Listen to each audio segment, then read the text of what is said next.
Snow White and the Seven Dwarfs. Grimm Brothers version, 1857. Once upon a time, in the middle of a cold winter, there was a queen. She was sewing near the window of her tower. The snow was falling outside, and the window had a black frame. While sewing, she hurt her finger with the needle. 3 drops of blood fell on the snow. The red blood on the white snow and the black would look beautiful. The queen said, "Oh, I want a daughter with skin white like snow, lips red like blood, and hair black like ebony." Soon, her wish came true. A baby girl was born with white skin, red lips, and black hair. Her name was Schneewittchen, or Snow White. But the queen died, and the king married again. The new queen was beautiful, but also very vain and cruel. This queen had a magic mirror. Every day, she asked the mirror, "Mirror, mirror on the wall, who is the fairest of them all?" And the mirror said, "You are the fairest of all." But when Snow White was 7 years old, she became more beautiful than the queen. Then the mirror said, "Queen, you are beautiful, it's true, but Snow White is more beautiful than you." The queen was very angry and jealous. She told a hunter, "Take Snow White to the forest. Kill her.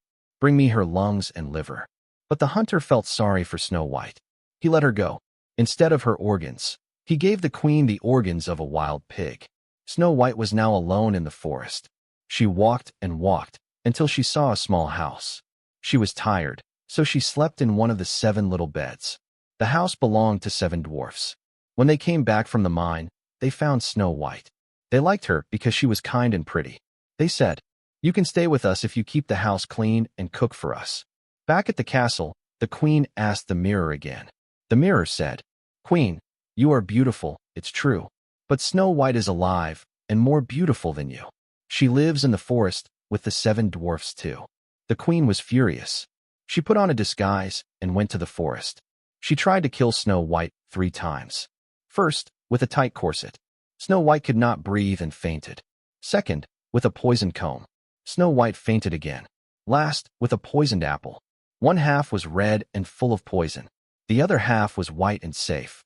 Snow White ate the red side and fell to the ground, dead. The dwarfs were very sad. They put her in a glass coffin because she was still beautiful. She stayed there for a long time. One day, a prince came to the forest. He saw Snow White in the coffin. He thought she was so beautiful that he wanted to take her to his castle. The dwarfs said yes. While they were carrying the coffin, one of the men tripped. The piece of poisoned apple came out of her throat. Snow White woke up. She was alive. The prince asked her to marry him. She said yes. At the royal wedding party, the evil queen came. She thought Snow White was dead, but when she saw her alive, she was very afraid. As punishment, she had to wear hot iron shoes and dance until she died. This was a common punishment in old European stories.